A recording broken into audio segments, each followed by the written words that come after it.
What's up, everyone? Welcome to the Planetary Pull for October 8th, 2014. I'm your host H, and with me today is Billy. What's going on, man?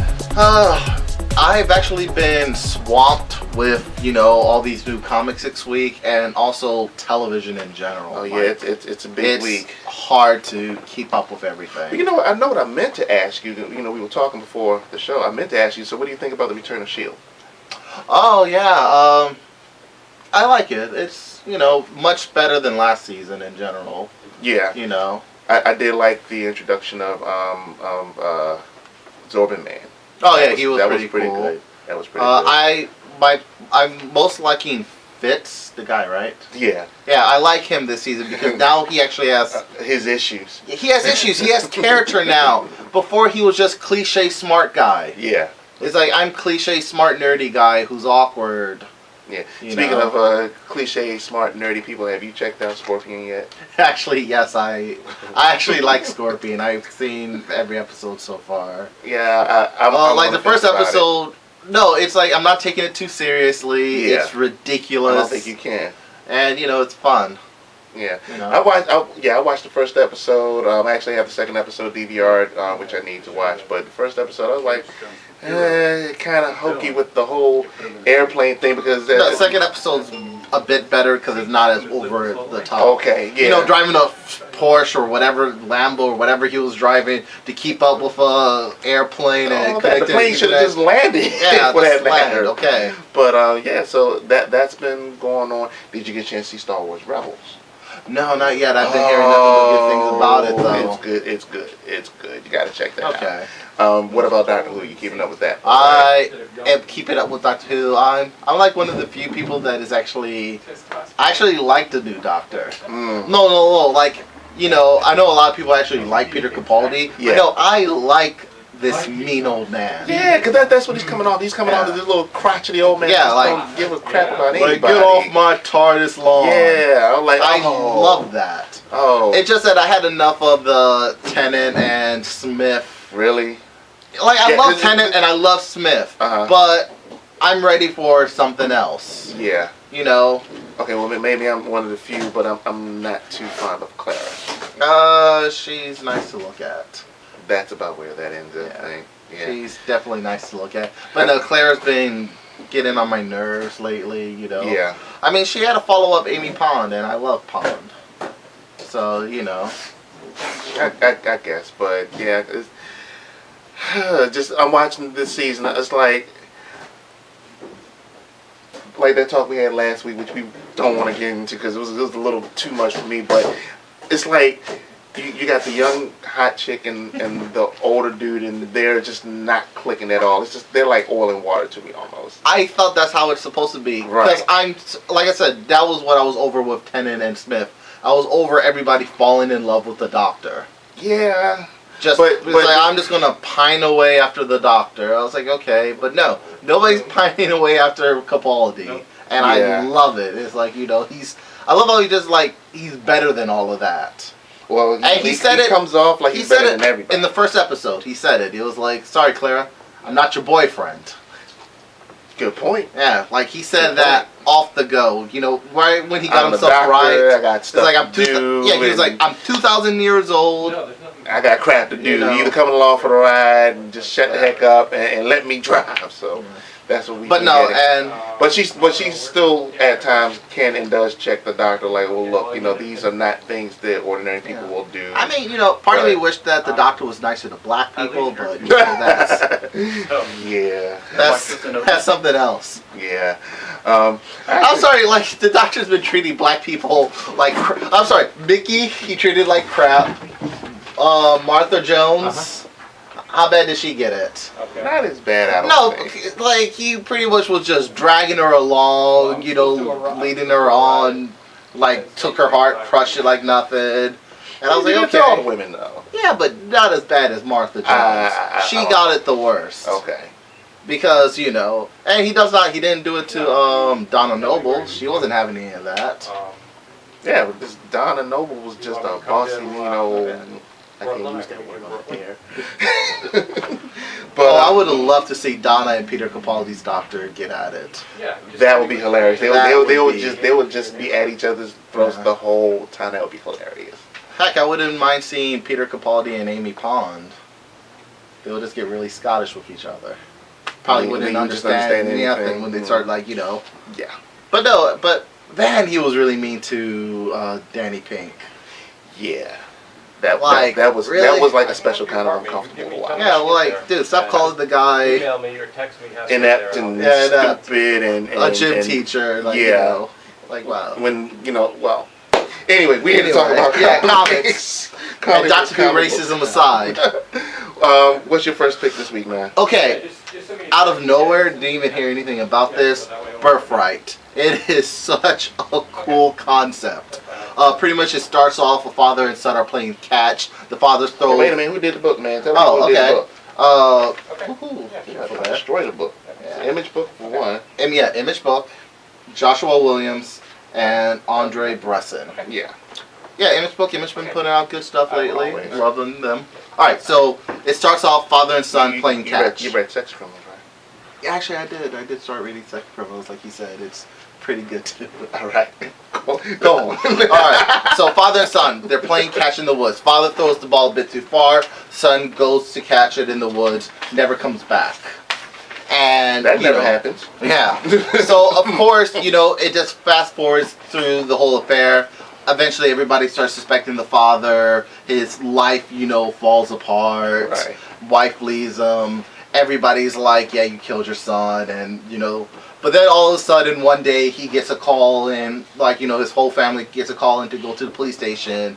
And they're just this guy right out of Middle Earth, bare-chested, armor, calls himself a renowned dragon slayer. And he was like, yeah, I'm his son. And they're like, what? And they're like, well, we ran his DNA and fingerprints, and he is your son.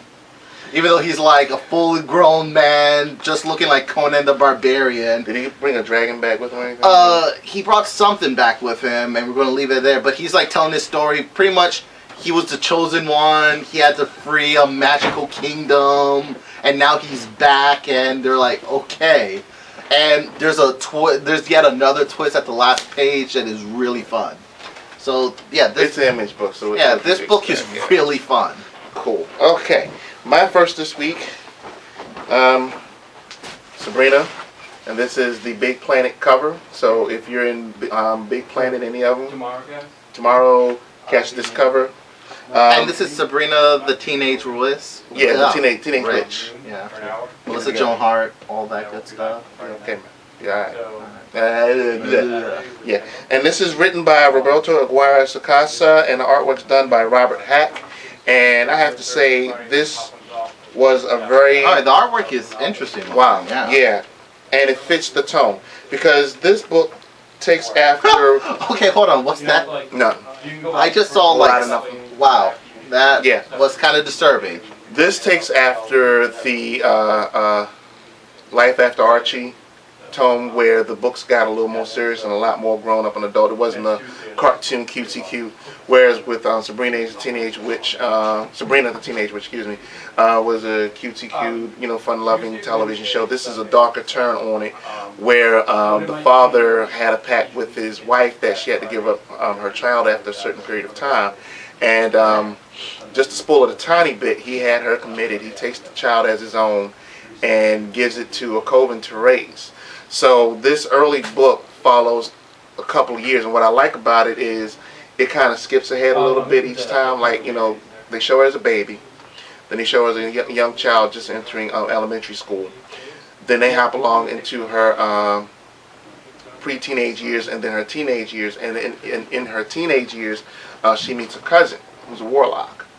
So it kind of more or less follows the show, but like I said, it's a much darker tone. It's gritty, it's violent, some parts even disturbing. No, what I saw looked pretty disturbing. Yeah, and it fits just for Halloween. Okay. So it's that kind of book. So yeah, this is the Big Planet variant cover. I suggest you pick it up. How we doing? Good. We're doing good so far. So. Yes, we are. All right. So this is my first pick this week. So what's our next pick? Okay, I don't know if I would call it a pick per se, Hmm. but we've been hearing a lot of buzz about this. Yeah. The new Batgirl, brand new team. Let's see, who's... Next page. Next page. Okay. Alright, who's it now? Cameron Stewart and Brendan Fletcher Fletcher are the writers, and Babs Tarr is the artist. Okay, first of all, we might be a bit conflicted. I love this art. Like, this is... I'm a fan of this. Like, this looks good to me. Harry, you know, might have a bit more sensible, you know, likes. Go and finish your review, Okay. and then I'll chime in. But no, I, you know, like the art. I really like the art. Do you know anything about these writers? Honestly, I do not.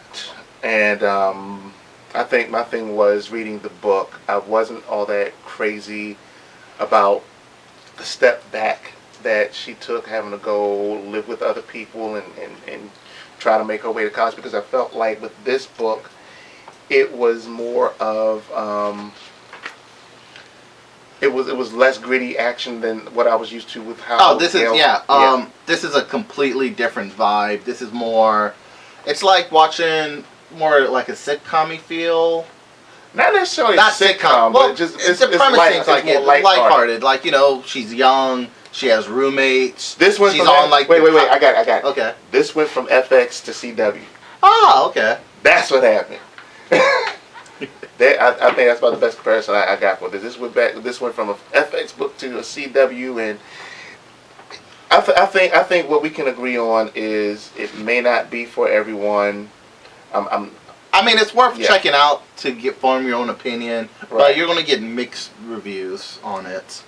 You know, I personally thought it was just a tad bit wordy, but, you know, when you say a step back, I feel like that's a problem not for this issue per se, but the whole concept of the New 52 and Batgirl in particular. Yeah. Because, wow, we're like year 3 in year 52 now?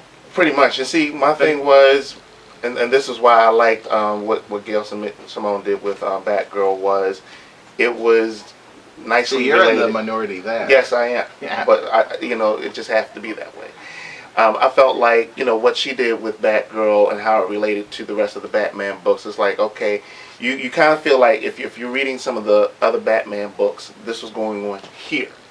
But if you read Batgirl, it's kind of over here, but it was all still... I was never a fan of Barbara Gordon as Batgirl. I loved Oracle. Like, I thought Oracle was an awesome character. No, I was not. I'm sorry. I'm Cassandra Cain all the way. You know, she's my Batgirl. But no, Barbara Gordon, I was like, no, I feel like Batgirl is a demotion for like, she was Oracle. She was like the top hacker, information web, and now she's just backwards. Going from a wheelchair to... I quit. No, you can say it. Yeah, she was bound by a wheelchair, but her intellect was, so vast. But she took her intellect with her when she... Yeah, you know what? I have yet to see that I never saw that in Batgirl in the New 52. I have not seen the hell have you been Oracle. reading? What have you been reading? The whole thing with her brother and her mother. I mean... Yes, her serial killer brother. Oh, gee. Help me. Help me. Well, you know what? You don't even have that anymore. Because, I mean, even with everything that was going on, with Batman Eternal and how all that was kind of crossed, I mean, it takes some brains to do all that. I mean, I didn't say she was dumb. Well, you might as well. Okay. So, yeah. Man,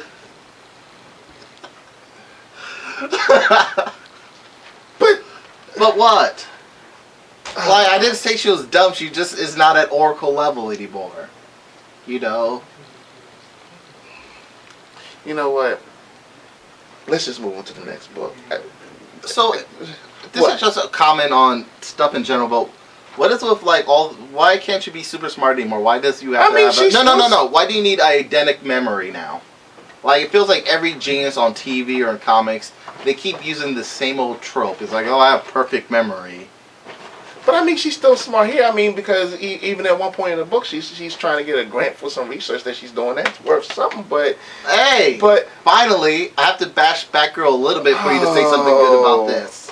See, you did like it. I didn't say I liked it. I read it.